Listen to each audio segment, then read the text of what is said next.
Start with the name of Allah, who is the most beneficent and most merciful. Assalamu alaikum to everyone. Welcome in Desert Rose Psyche YouTube channel. Hope you all will be fine and doing well. My name is Rosina Zainab. Today we are going to start second lecture of cognitive psychology. We will discuss about perspective of cognitive psychology. Before starting the topic perspective of cognitive psychology, I must want the definition of cognitive psychology. Cognitive psychology is the study to how humans acquire, process and store information from their environment. Cognitive psychology basically psychology की ऐसी term है जिसमें हम देखते हैं कि लोग किस तरह से इन्वायरमेंट से इंफॉर्मेशन गेन करते हैं और उस इंफॉर्मेशन पर क्या प्रोसेसिंग करते हैं. As I hope you remember that we discussed in previous lecture that introduction to cognitive psychology. Now historical background of cognitive psychology. The cognitive approach began to revolutionize psychology in the late 1950s and early 1960s to become the dominant approach perspective in psychology by the late 1970s. Late 1970s में basically cognitive psychology start हुई थी. उससे पहले कौन सा perspective ज़्यादा active था? That was the behaviour psychology. Behaviour psychology इससे पहले ज़्यादा एक्टिव थी, इस पर ज़्यादा वर्किंग हो रही थी. 1970s में फिर वर्किंग स्टार्ट हुई कॉग्निटिव साइकोलॉजी पर.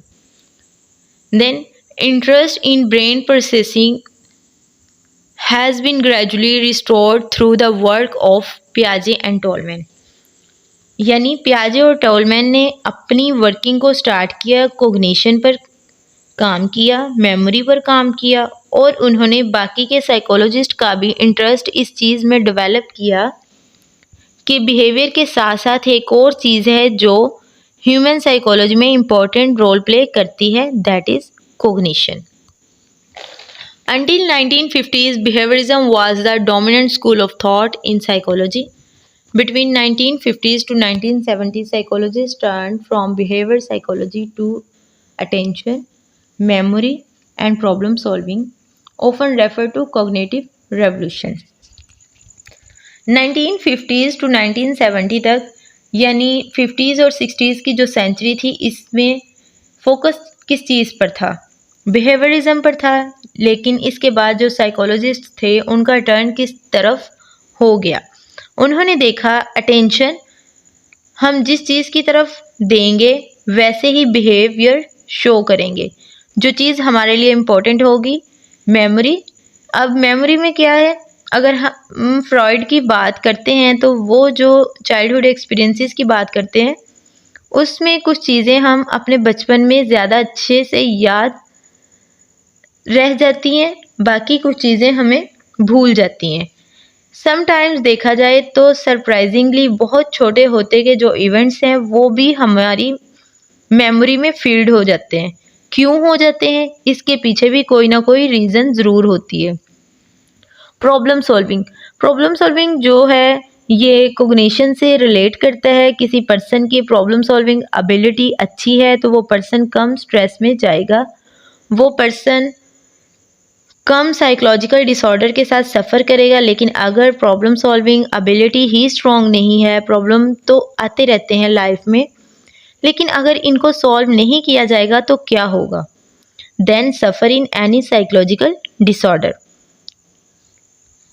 Next, founder of cognitive psychology Ulric Neisser revolutionized the discipline by changing behaviorist theory and endeavoring to discover how to mind thinks and works. सबसे पहले जो कॉग्निटिव साइकोलॉजी का founder है जिसे father of cognitive psychology कहा जाता है, that is अल्रिक Kneser.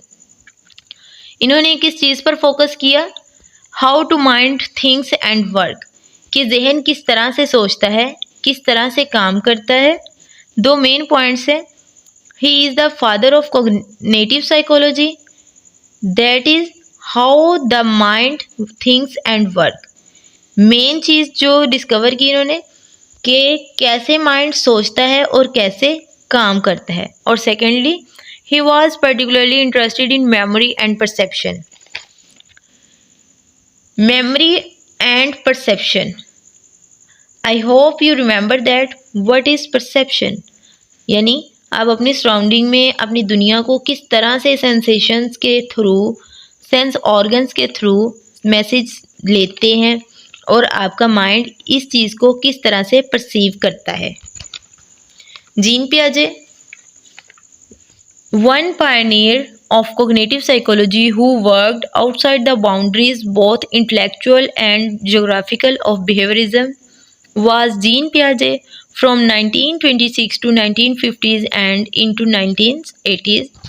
He studies the thoughts, language and intelligence of child and adults.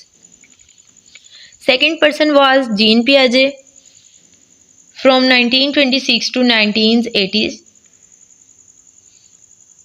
अब यहाँ पर एक बात क्लियर होती है कि 1950s टू 1970 तक जो फोकस था वो किस चीज़ पर था, वो focus just on behaviourism. Behaviourism पर सिर्फ फोकस था, behaviour action then behaviour action, यही था। 1950s टू 1970 में फिर स्टार्ट किस चीज़ का हुआ, thinking, how mind thinks and work. Bar bar focus किस चीज़ का हो रहा है, जीन पियाजे ने किस चीज़ को ऐड किया, language intelligence of children and adult. अब यहाँ पर अगर फोकस करें तो जितने भी पॉइंट्स हैं, आपकी मेमोरी है, आपकी लैंग्वेज है, आपकी इंटेलिजेंस है, आपकी थिंकिंग है, परसेप्शन है, these are all related to your cognitive psychology. तो अब सबका टर्न किस तरफ हो रहा है, कोग्निटिव साइकोलॉजी की तरफ। Next, psychology in the early 20th century, the study of consciousness. किन चीज़ों पर फोकस हो रहा था, अब सिर्फ और सिर्फ कॉन्शियसनेस पर फोकस हो रहा था, जिससे आप अवेयर हो रहे होते हैं, that was a consciousness. Wants structuralism, wants का भी बड़ा इंपॉर्टेंट नाम है कोग्निटिव साइकोलॉजी की तरफ। स्ट्रक्चरलिज्म पर काम किया था, मतलब कि बिल्डिंग ब्लॉक्स ऑफ माइंड, यानी हमारा माइंड जो है इसके भी कुछ ब्लॉक्स होते हैं, that's are called building blocks.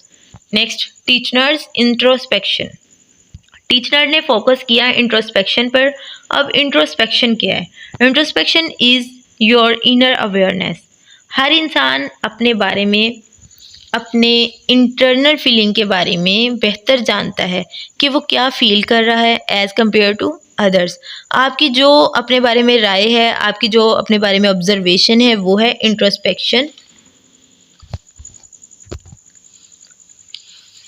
James functionalism, William James जो है उन्होंने फोकस किया फंक्शनलिज्म पे, यानी what the mind does. Structuralism में क्या था, building blocks of mind, mind का स्ट्रक्चर। तो दोनों चीज़ें किस से रिलेट कर रही हैं, कोग्निशन से रिलेट कर रही हैं। इंट्रोस्पेक्शन आपकी inner perception about you, your own self और इनर सेल्फ। फ्रॉइड साइकोडायनामिक्स, अब यहाँ पर ये वक्त आ गया था कि जब फ्रॉइड ने कॉन्शियस से मूव करके कहा गया कि अनकॉन्शियस की तरफ, के फ्रॉइड का ये कहना था कि ज़रूरी नहीं कि हम वही काम करें जो हमारा कॉन्शियसनेस में होते हैं, बल्कि जो हमारे अनकॉन्शियस है वो हमारा सबकॉन्शियस है, वो हमारी लाइफ के डिफरेंट एस्पेक्ट्स को लेकर फॉलो इसको कर रहा होता है, इसको लेकर चल रहा होता है। लाइक ड्रीम एनालिसिस की इसने बात की, चाइल्डहुड एक्सपीरियंसेस की इन्होंने बात की, ये सारी चीज़ें हमारे अनकॉन्शियस में होती हैं, इसी वजह से हम इसे अपने ड्रीम्स में देखते हैं।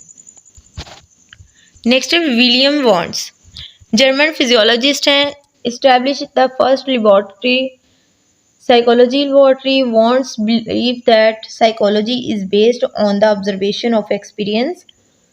Introspection looks carefully inward. Wundt's system of internal perception or the self-examination of conscious experience by objective observation of one's consciousness. William wants जो हैं एक जर्मन फिजियोलॉजिस्ट हैं, इन्होंने साइकोलॉजी की फर्स्ट लेबॉर्ट्री इस्टेब्लिश की थी। अब जो भी एक्सपीरियंस कर रहे होते हैं इनको ऑब्ज़र्व करना, और इनको ऑब्ज़र्व कैसे करना है, बिहेवियर के थ्रू होगा नहीं, आपकी थिंकिंग, आपकी कोग्निशन, आपका मेंटल प्रोसेसेस के थ्रू होगा।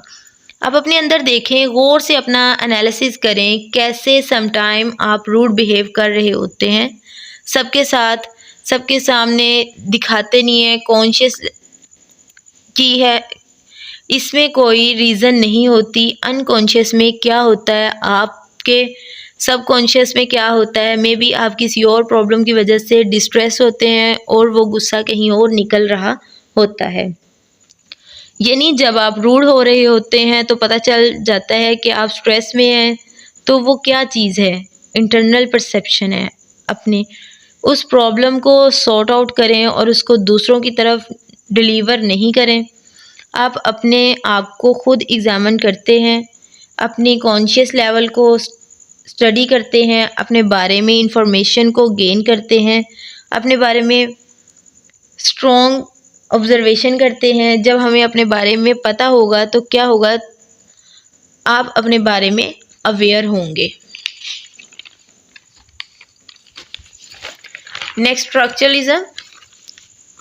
Edward Bradford Titchener was a student of Wundt's. Titchener introduced structuralism theory that analyze the basic elements of thoughts and sensation of determine the structure of consciousness experience. Structuralism would be a building block for other psychological system.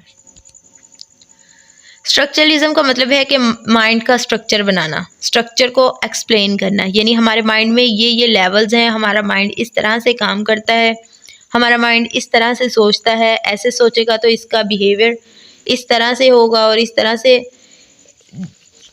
जो इसका structure है अगर strong होगा तो हमारे behaviour पर भी इसका इफेक्ट पॉजिटिवली होगा। So these are related to the world of structuralism done by the Titchener, was the student of William Wundt. Wolfgang Kohler created Gestalt theory. Gestalt theory create की the whole is different from the sum of in parts. Integrate pieces of information into meaningful wholes. उन्होंने क्या कहा था, उन्होंने कहा था कि different in wholes from the sum of its parts. जब हम किसी एक चीज़ को देख रहे होते हैं तो हमारे सामने है वो, हम इससे पार्ट्स में देखते हैं।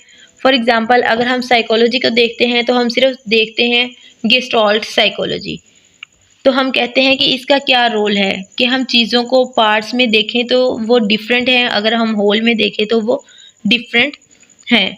क्या मतलब है, हम इसको एज साइकोलॉजी रिलेट नहीं करते, हम गेस्टाल्ट की बात कर लेते हैं। एक माइंड स्ट्रक्चर बना हुआ है, लेकिन स्ट्रक्चरलिज्म, गेस्टाल्ट, फंक्शनलिज्म और कोग्निटिव साइकोडायनामिक सब कलेक्टिव हो जाते हैं, तो इनमें एक कनेक्शन बन जाता है, तो हम चीज़ों को एज अ होल देखने लग जाते हैं कि व्हाट इज़ एक्चुअली साइकोलॉजी और what is actually cognitive psychology.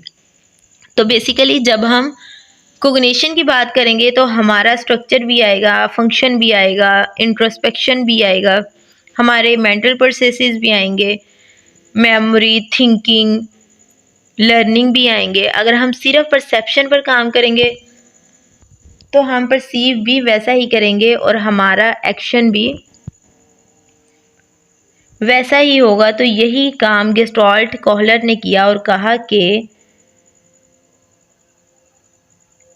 the whole is different from the sum of its parts. मतलब कि जब आप पीसीस को कलेक्ट करेंगे तो वो एक इंफॉर्मेशन प्रोवाइड करेंगे। नेक्स्ट, हर्मन्स एबिगमस।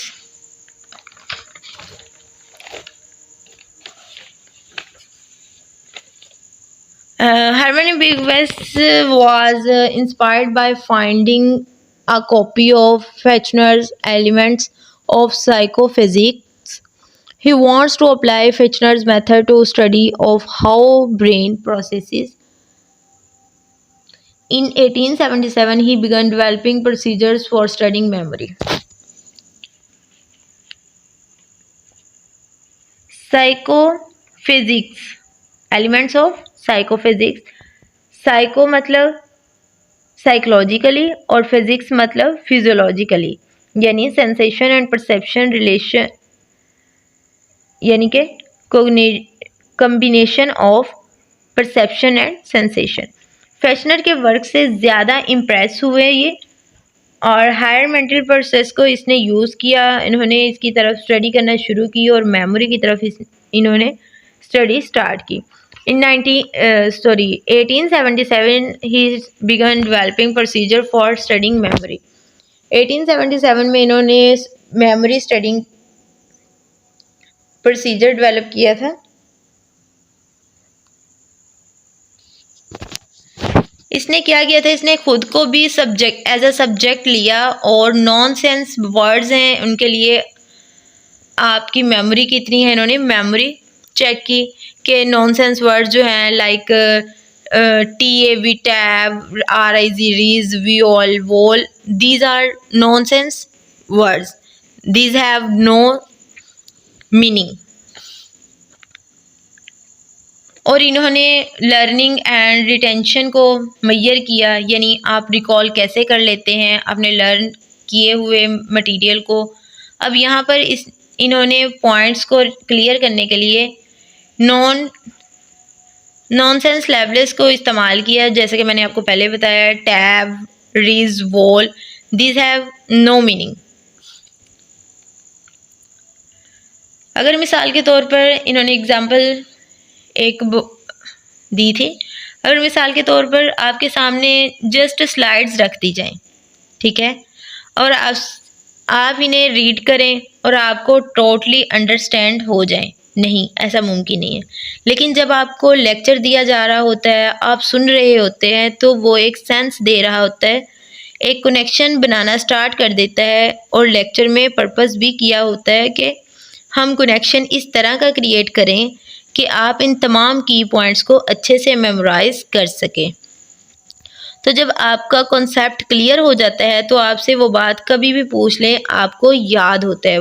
वो कॉन्सेप्ट किसी भी रिलेटेड, किसी थ्योरी के रिलेटेड हो सकता है, किसी टॉपिक के रिलेटेड हो सकता है, ठीक है। अगर आपका कॉन्सेप्ट क्लियर है तो वो आप किसी भी वक्त जो है उसे एक्सप्लेन कर सकते हैं। नेक्स्ट है William James, theorized everyday psychological experiences, best known for his textbook Principle of Psychology, 1890s. Human mind is active and inquiring. Perception, attention, memory, understanding, reasoning, and the tip of the tongue phenomena. इसमें reasoning क्या है? आपकी logical thinking, ठीक है। Thinking जो होती है, हम इसको कुछ हिस्सों में डिवाइड कर देते हैं, negative thinking, positive thinking, rational thinking, irrational thinking, logical thinking, illogical thinking. यानी रीजनिंग क्या है? आपकी थिंकिंग का वो हिस्सा है जो आपकी बात, लॉजिकल बात होती है, दैट इज़ कॉल्ड रीजनिंग। मसलन अगर आप कोई भी काम करते हैं, इसके एक रीज़न होता है, आप लॉजिक दे देते हैं, तो ये क्या होगा? रीजनिंग होगी। लेकिन अगर आपके पास कोई काम है, उसके कोई रीज़न नहीं है, आपके पास कोई लॉजिक नहीं है, तो ये रीजनिंग नहीं होगी। This approach says our mind is product of our environment. Mind is a product of environment है, ठीक है। How we behaviourally and mentally adopt studied animals influenced by Darwin and natural selection, consciousness can not be studied. Mind is a product of environment. इसका मतलब क्या है कि जो भी स्टडीज़ होती हैं, क्या ये डायरेक्ट ही इंसानों पर होती हैं? नहीं, ये तमाम एक्सपेरिमेंट्स जो हैं पहले एनिमल्स पर होते हैं, एनिमल्स पर ही एक्सपेरिमेंट करके पता चलता है कि बिहेवियर को मॉडिफाई कैसे कर सकते हैं। एनिमल्स पर ही स्टडी करके पता चलता है कि वो भी सोचते हैं, समझते हैं, इसकी अकॉर्डिंग ही रिस्पॉन्स करते हैं। तो वाई नॉट ह्यूमन बीइंग्स। ठीक है, अगर एनिमल्स अंडरस्टैंड कर सकते हैं, एनिमल्स रिस्पॉन्स कर सकते हैं, तो why not humans being. How we behaviourally and mentally adopt studied animals influenced by Darwin and natural selection. उसने कहा कि consciousness can not be studied. जो कॉन्शियसनेस, इसको स्टडी नहीं किया जा सकता। वाई? बिकॉज इसके का ये कहना था कि लोग तो शौरी तौर पे जो बिहेवियर शो कर रहे होते हैं, लेकिन शो ऑफ करने में वो अपने बिहेवियर को चेंज कर लेते हैं। फॉर एग्जाम्पल,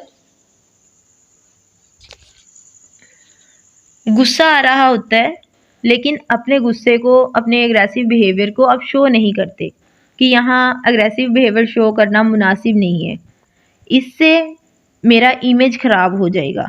अगर मैंने उस एनवायरनमेंट में मिसाल के तौर पे एग्रेसिव बिहेवियर स्टार्ट किया, तो मेरे थिंकिंग क्या होगी? ठीक है, थिंकिंग क्या होगी कि मेरा इमेज ख़राब हो जाएगा। तो क्या हुआ यहाँ पे? आपने बिहेवियर अपना चेंज कर लिया है, शो ऑफ करना स्टार्ट कर दिया है। तो कुछ लोग इसे कवर कर लेते हैं, तो कॉन्शियस को शो नहीं करते। तो इसलिए